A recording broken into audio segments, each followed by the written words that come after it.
Hi everyone, welcome to Mind the Business Gap with Leeds University Business School. Today we've got a very special guest. His name is Nate, and he has a full-time role as well, and he's a founder of an app which he'll tell you more about. It's called Space. Please give a warm welcome to Nate. How you doing, my man? How are you? I'm good, brother. You good? Yeah, very Nice to see you, man. Thank you for having me here. good to have you. Good to have you. Thank you. Thank you. How are you doing today? I'm well. Yeah. I'm well, my man. Yes, So I'm good. How are you? I'm very well. I think it was very interesting to meet you last time. Yes. I don't know. I shouldn't be saying this, but I think he was one of the most interesting people I've met, and it's good to meet founders and creators because I think our values also aligned a lot. But meanwhile, I want to ask you. So I think you sold about £60,000 of art, luxury art, in about 90 days. Yeah, pretty much. Yeah, and then you also rebuild go-to-market strategies, and now you're building a community in an app. Yeah. So, what pushed you to start that?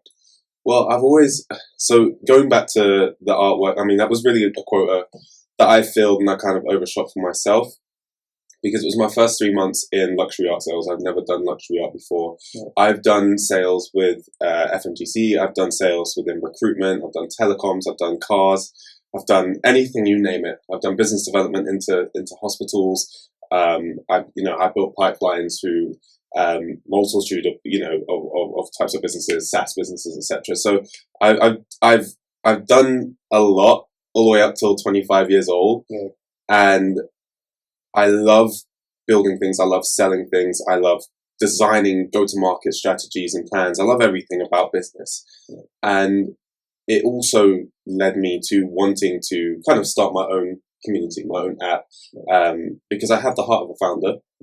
And I do love working with big businesses as well, especially because I'm young and it gives me the experience as well. And that's something I want to continue doing. But I created that community because I wanted to give founders opportunities around the world that you wouldn't necessarily get with, let's say, current, platforms of social media that's out there at the moment, because they are so fixated on one specific type of connection, and that is kind of the gamification of the connection. That's how many followers can you get, how many connections can you get, how many this and that. It's all about numbers. I wanted to strip it back down to the basics, and give people the opportunity to connect in real life, in person, and also give them the opportunity to use AI and leverage AI to matchmake together. So just wanted to build a community of founders, freelancers and creators that's going to be unstoppable, and just have that grow and let it do its thing, and So go from there. is it specifically for founders and creators? So specifically for founders, freelancers, creators. We thought that having founders and freelancers first and foremost in one environment and one ecosystem is brilliant, because there's a symbiotic nature between the two. Founders, entrepreneurs, we always need freelancers. Freelancers are the soul, the heart and soul of business, because they take on that risk. They take on the risk to go and work for themselves, but they have that passion of an entrepreneur because they want to work for themselves within a business, but maybe not have employees or whatever. And I just think that they work so well with founders, and I think the world needs a community where those two can work together, feed off of each other, talk to each other, and that's the reason why I started building Space, with my friend, my business partner, and just cracking on from there, really. So just to understand, I'm also a founder. Apparently, I'm also a creator. So I can join the app. How do I join the app? Yeah, of course. Look, it's available on the App Store at the moment. Right now, we're going to do an Android build very soon. All you need to do is literally just download the app. You put in your details, right? And then what it will do is it'll take you through an onboarding. So once you go through the onboarding, you'll be able to choose if you're a founder or a freelancer. It'll take you through a set of questionnaire questions. And once you get through those questions, bang, you're in the app. Okay? You can connect with whoever you want to connect with. And essentially, we take in all that data that you put in through those questionnaires, and we plug it straight into Cosme, which is our AI assistant. And Cosme, essentially, whatever you want, you ask Cosme. If you want to find a CTO that's 20 miles away from you or 15 miles away from you, they have 10 years worth of experience building startups. They like cheeseburgers. As long as they put that in their bio, the Cosme will be able to find it for you. And it's all about leveraging AI to matchmake and create real connections rather than using AI to do things that don't really have much, impact in the world. That's actually very exciting. So how did you? So what this business of yours, is it bootstrapped or is it? It's completely bootstrapped. Yeah, it's bootstrapped. We just want to serve the community. Right. We just want to help people connect with people, and that's about it. That's what we're looking for right now. And it's, if it goes somewhere, it goes somewhere. That's the life of a founder. You got to dream big, naturally. You've got to have aspirations as a business person. But what I think is really important, because I'm a thinker. Yeah. And thinkers, we think so far ahead into the future naturally. We're just dreaming about everything, whether it's business, relationships, it's life, it's the downsides, the upsides. And one thing that I want to instill within whatever little team that I have for Space is, let's just focus on the now. Let's build something that people really love. If it goes somewhere, it goes somewhere. If it doesn't go to VC level investment, then it doesn't go to VC level investment. It's absolutely fine. It's really just about building something that the people want, people need, and focusing on them. Yeah. If the money comes with it, then great. So and my biggest thing as well is when it comes to like having a job on the side or doing something else, put some focus into that. Unless you genuinely hate it, then try and find something different. But just put some focus into that. Bootstrap your way through whatever you're building as much as you can, and make sure you're building it because you love doing what you're doing and you love serving that community or your ICP or whatever you're doing. Just do it because you love it, and then the money will follow. That's for sure. Suppose there's somebody who's just completed his undergrad, for example, and doesn't have the means to actually start. What advice do you give them? As in, suppose somebody wants to start an app or a business. What do you think that person should do if they come to you? Suppose I know I would generally tell them that don't just start something because you feel like you want to start something. Yeah. Make sure there's a need. Find the need. Yeah. Go through your daily life. There's a lot of rhetoric out there about bashing the 9 to 5 and bashing an everyday job. And I know this is going to sound really controversial, in terms of what I'm doing, right? Because I serve founders freelance, but that's because that's a community that's already established. And I will always push people to build their own businesses and start a business and do whatever. But if you're an undergrad and you have no real world experience, go get that first. Go and experience life. Know what it means to be knocked down a little bit. Know what it means to be paying rent and working a full-time job and, balancing fitness and lifestyle or relationship or whatever it is. Understand the ups and downs of life first. Yeah. And on the side, start a side hustle. Use a skill, leverage a skill. And if something comes out of that, then fantastic. Now, if you want to create something that changes the world, you want to disrupt an industry, and if you've got a really good idea, and you let's say validate the need for that idea, then by all means go ahead and build it. And in terms of how to start that, I would generally just say get onto one of these apps that are out there nowadays, these online applications. You got Base 44, you got Lovable. These things will vibe code you an app in literally a day. It's insane. You can get an MVP, from an idea to an MVP in 24 hours. It's from where we are now to where we were 20 years ago. Yeah. So when Mark Zuckerberg was building Facebook, we are light years away from that now. And you're able to start and build something from inception. And that's not just tech. I think also people should be looking at the boring businesses. Your logistics businesses, your cleaning businesses, the smaller things. Just do something that has a need. Beautiful. I think that's very interesting, very insightful. I think that should be very relatable to the people out there. Mm-hmm. But so I'm inquisitive to know something. You mentioned that so about 60,000 pounds of art which you were able to sell. This is luxury art. How were you able to do it? What is the... You're asking me about my sales techniques. Yeah, of course I can't do that, then I'll no longer be a number one salesman. then give me this. So selling is more about confidence, or is it about listening? It's about listening. I think the first steps, whenever I would have a client or somebody would walk into the gallery, the first thing that I do is I watch their body language. I watch their body language. I don't try and pre-qualify them in the sense where, oh, he's not going to buy anything, because you can never judge a book by its cover. But what you can do is assess the person that's walked into the room and assess their body language. If they look confident, approach them with confidence. If they look shy and timid, mirror that energy. Maybe don't come across as also very shy and timid, because you'll never get anywhere, but come across softer.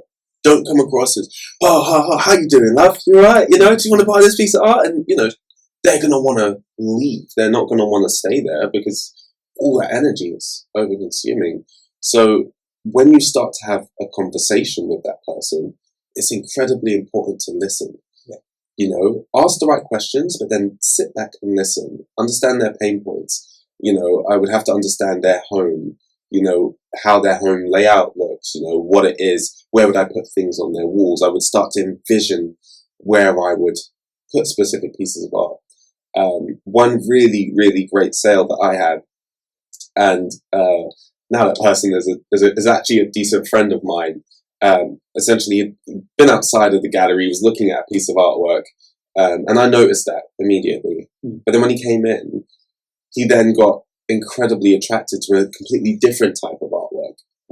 And I then understood at that very moment that other piece of artwork that he liked when he walked in the store, that wasn't the thing that he loved. The thing that he loved was the one that he saw outside, because that's what forced him to walk inside the store.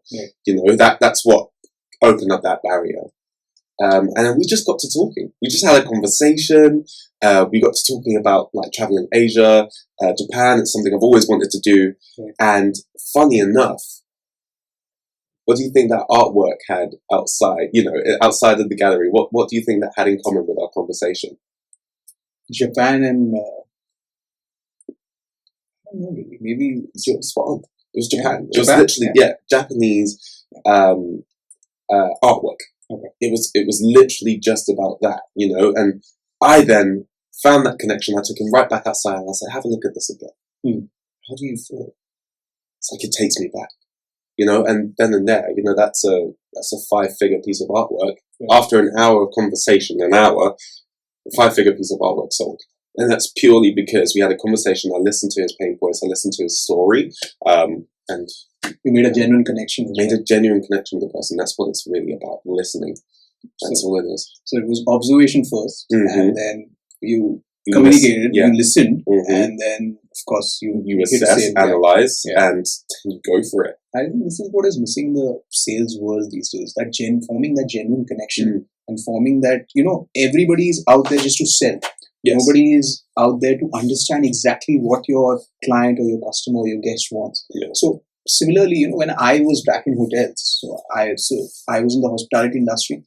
It was very important to observe the guests. You know, what is their actual need, rather than constantly do an upsell of give them a suite. You know, it's not just about that. It's about forming a genuine connection. What he's come with his family. Would he like a bigger room? Stuff like that. So I completely agree with that, and that's again very insightful. Thank you for sharing that. Of course. Meanwhile, you know, I'll start off with a quick rapid fire with you. I know you're a thinker, so you're quick on your feet, right? I'll try to be. Yeah. So I'll do 4-5 questions. Sweet. Okay. Yeah. So first, tell me, is cold outreach dead or misunderstood? I think it's misunderstood. I don't think it will ever die. Cold outreach is the foundation for business. No, unless you've got a lot of connections, there is no way of maintaining business function without cold outreach from one to another to another. It's the way it operates. So it's not dead. It's definitely misunderstood.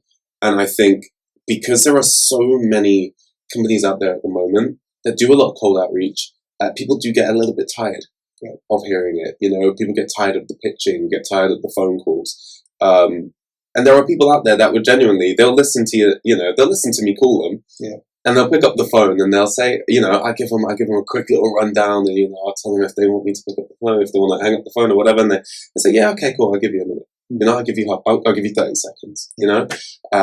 And that in itself is brilliant because it shows you that people still understand the necessities of cold outreach. But it's definitely misunderstood in the fact that it doesn't mean we're trying to harass you. Yeah. Trying to help you. Yeah. We've got a product. We've got something that we want to sell, of course, naturally. We're here to make money at the end of the day. Yeah.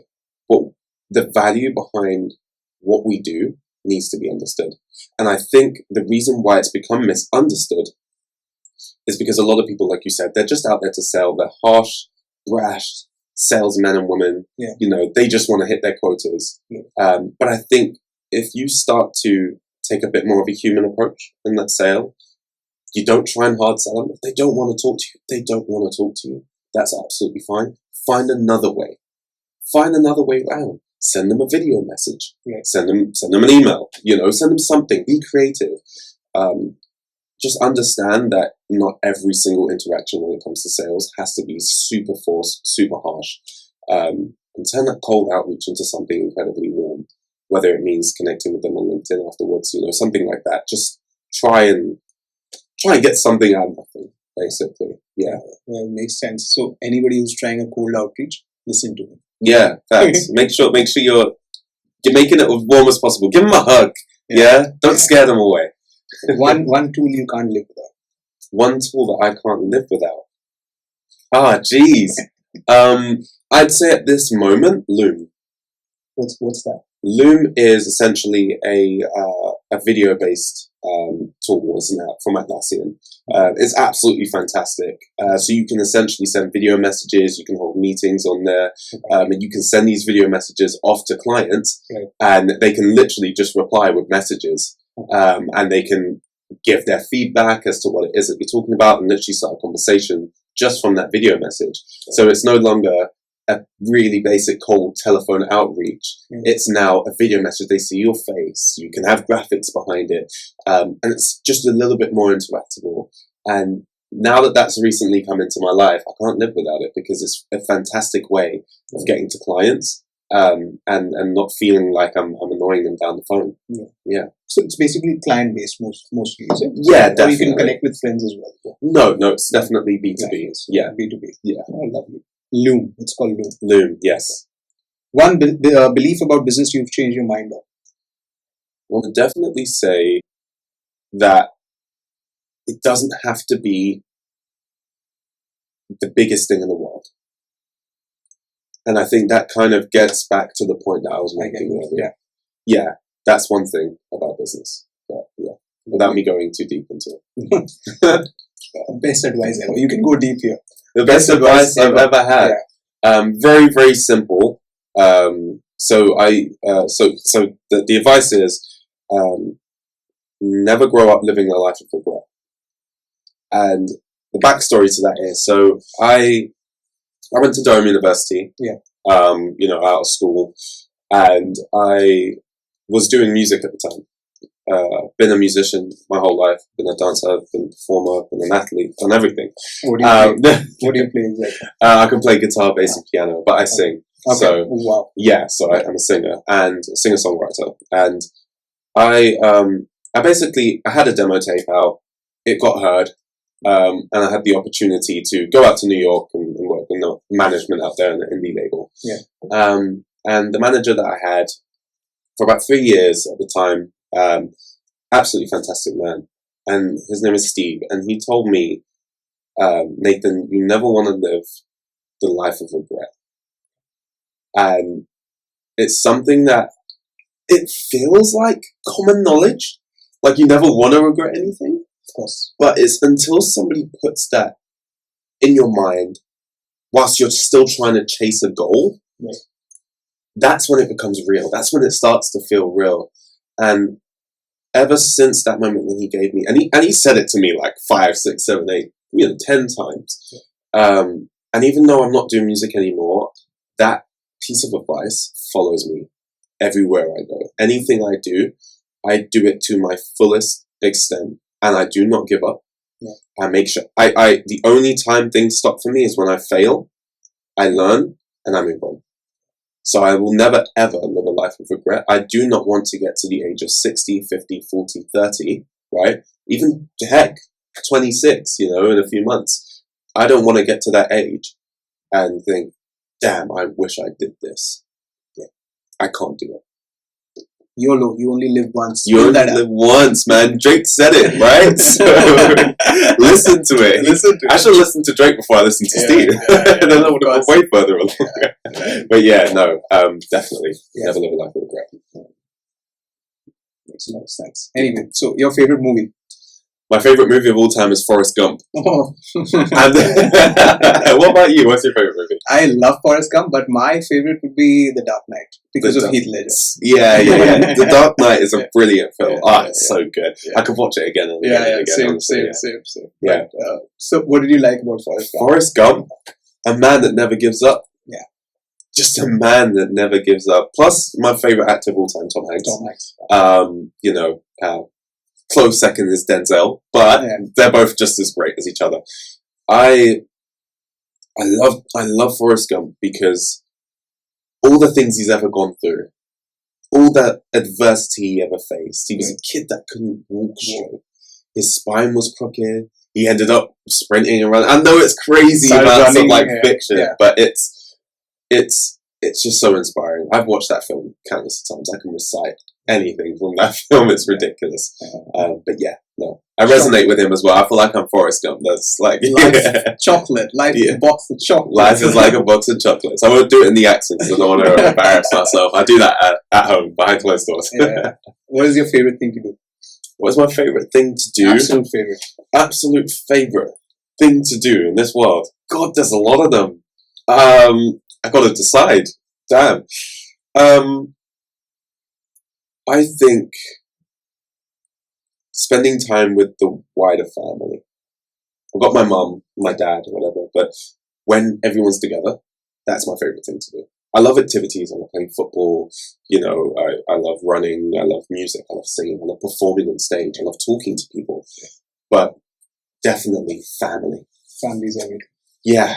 If I could do one thing for the rest of my life, it would be to take care of my wife family. 100%. Wouldn't even be like to get up on stage and sing in front of like thousands of people. Yeah. Same here. Family is everything. Right? Yeah. It is, right? It is. Yeah. Do you have your family here in the UK? Or? So they're back in India. Mm-hmm. So yeah, I try to talk to my mom every alternate day for sure. Yes, I do miss my parents. But I do miss my country back also. But yes, if my parents were here, it would be amazing. So someday maybe. Yeah. Someday. So I plan to actually. So my mother is actually a lot into travel. So I would really like to take her to Greece someday. Nice. Yeah. Greece is a shout. Where would you want to go? Santorini. Yes, sir. Yeah. I'm yet to go to Santorini. I do want to go. I heard it's a tourist hotspot though, so like it gets busy. But I do want to go though. 100%. Yeah. Of course. We'll take our moms. Yeah, we'll take our moms, man. We're nice and successful, and they'll be able to enjoy themselves. Yeah. Yes. We have to. That's what we got to stick to though. So like start. You're a thinker. I'll also be there. Yes, sir. Yes, I'll get there. Yeah. Okay. So one thing I wanted to ask you. So you're someone who's fairly active on social media, right? Yeah. Sorry, be careful. Don't break it. Yeah. So who's fairly active on social media? Yes. Right. I've seen your content. How do you decide what parts of your thinking or journey are worth putting out publicly and what stays private? I never used to be like this. Yeah.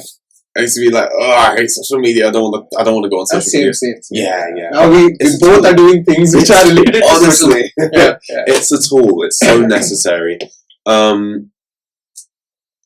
I try to just take the pieces of my journey that I feel people can resonate the most with, and I'm trying to do a lot more of that because I think I don't get enough of the mundane bits, and I constantly think about what's big, what's great, what's exciting, and that's not always what's really important to be shown on social media. And a lot of people now are shifting towards the content that shows the more mundane, boring pieces of life because it's natural. It's what we all go through, right? It's entertainment. Social media is a new entertainment. So I try my best to get that kind of content.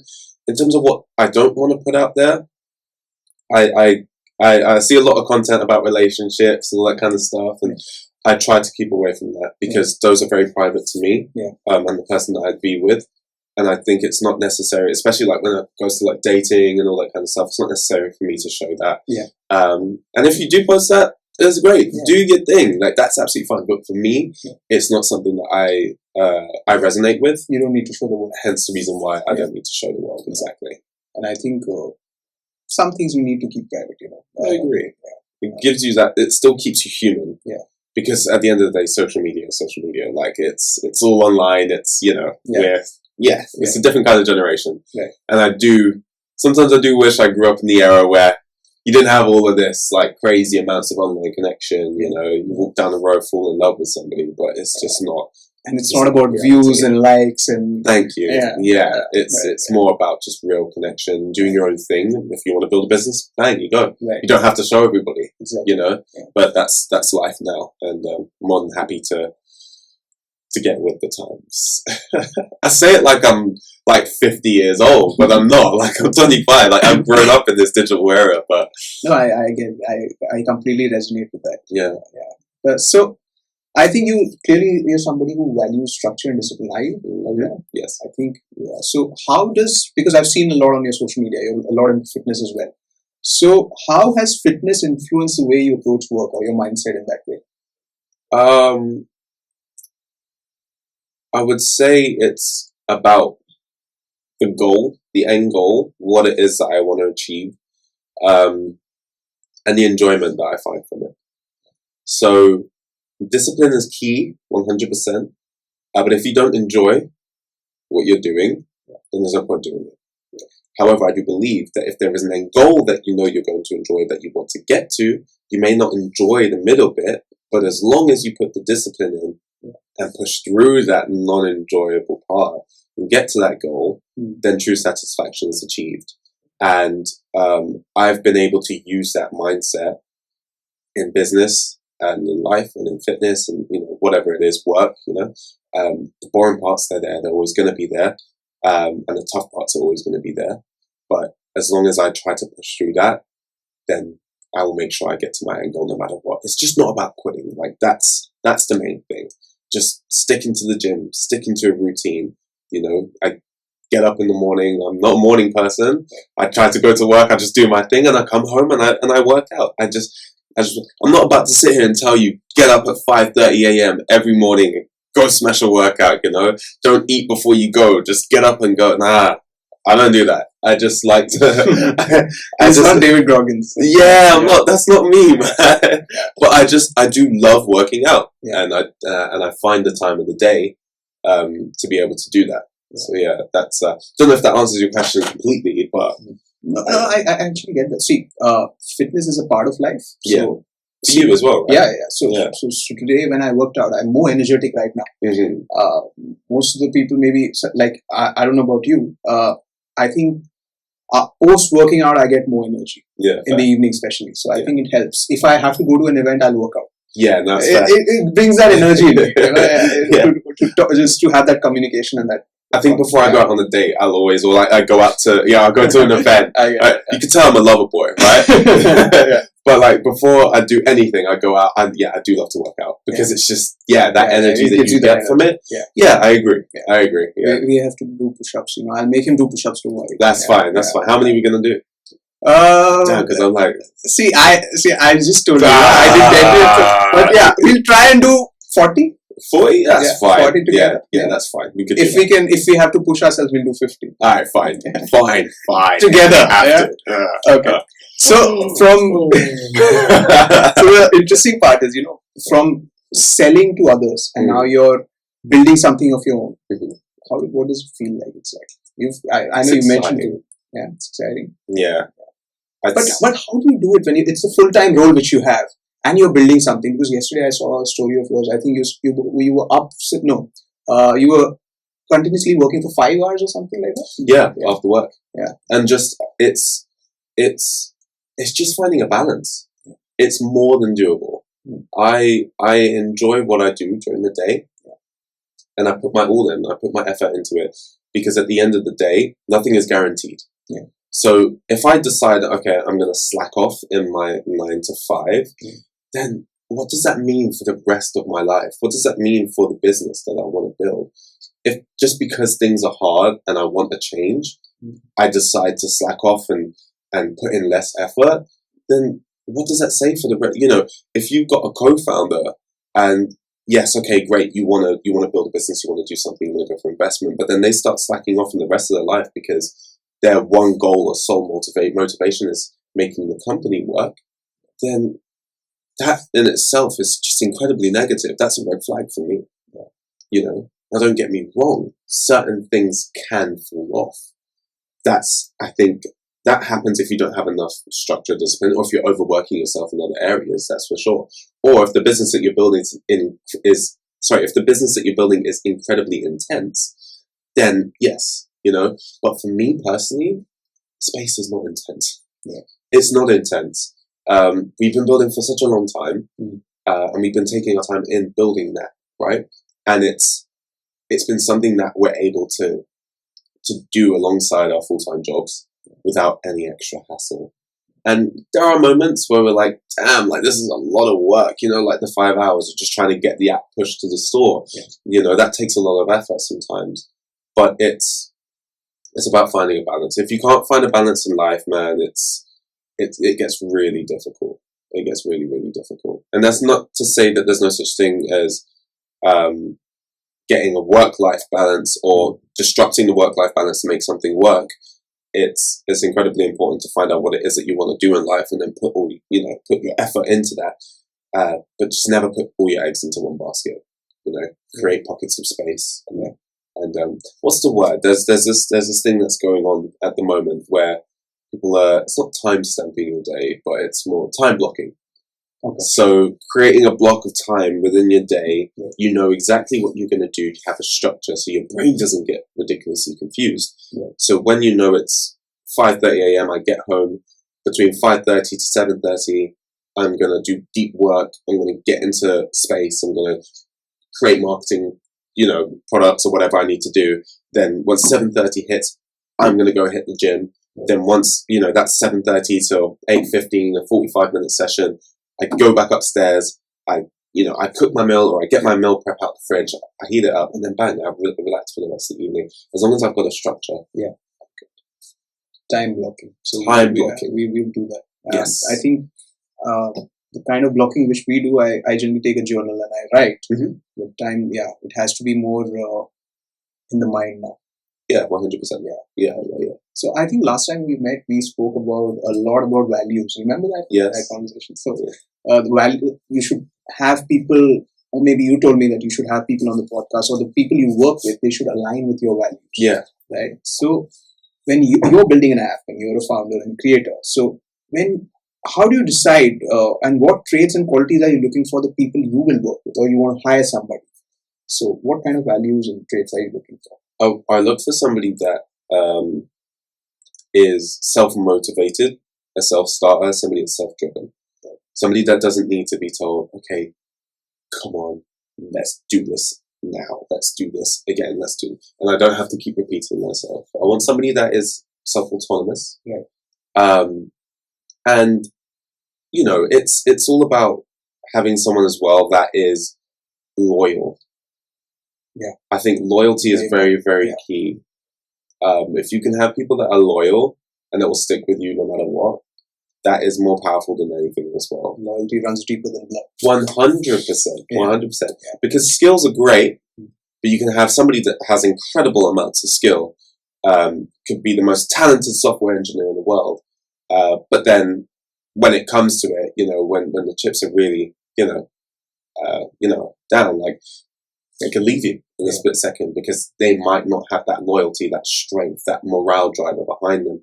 And it's incredibly important to know that you have a loyal person by your side. And anybody can learn things. Skills can be learned easily. If you're 16 or you're 52, you can learn things very easily, especially with the modern day age. Yeah. I think it's a common thing, everybody's told me skills can be learned. It's about the attitude.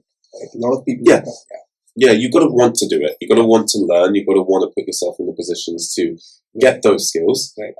Because at the end of the day, if you don't want it, then you'll never get it, right? Yeah. So, yeah. So, how did you manage to get it? Do you have a team right now? You do? Yeah, well, realistically, it's just me and John. Yeah. John... It's like me and her. Yeah. We we build the app together. Yeah. I kind of take on a bit more of the commercial side of things. Yeah. I talk to people. I talk to our ICP, founders, freelancers, creators. Right. Try to validate the product. Constantly. Look for new ways to develop it, and just keep building from there. Yeah. It's I do a little bit of front end and design as well. John does the back end. He fixes that all up. He comes up with ideas. He's creative as well. So I'm a little bit more on the front lines in that sense. But the one thing I really value the most about John is not only his skill, but his loyalty and his passion for the project. And that means we get it done. So no matter where it goes, I know that I had somebody next to me that had 100% in, just as much as I have 100% in, whilst balancing my life. Very important. Yeah. Very, very important. Yeah. So any last tip or advice you'd like to give to anybody who's listening out there, undergrad students, postgrad students, early working professionals, anybody who feels stuck also, anything that you'd like to say last minute? I would just say, if you've got a dream, go for it. If you've got a dream, do not give up. Because the last thing that you want to do is, like I said, live a life of regret and punish yourself later on for it. Because I promise you, if you give up now, you will end up destroying yourself mentally because of the shoulda, woulda, coulda, the what if of that moment. You are special, you are gifted in your own way. Every single person has a talent. You might not have the talent or skill that somebody else has that you want. And, if you're not able to figure that out, what your talent is, then that's on you. You need to figure that out. So never give up. Focus on the thing that you're really good at. Leverage that skill.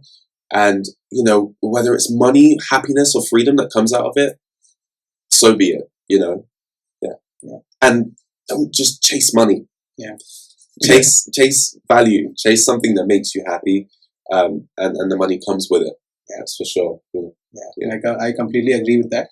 I think we're short on time a little bit. So thank you a lot, Nate, for keeping us all engaged. And thank you for having me. Yeah, it's a beautiful conversation. Thank you for doing this, and thank you to our viewers for tuning in. And this is Mind the Business Gap with Leeds University Business School. Thank you.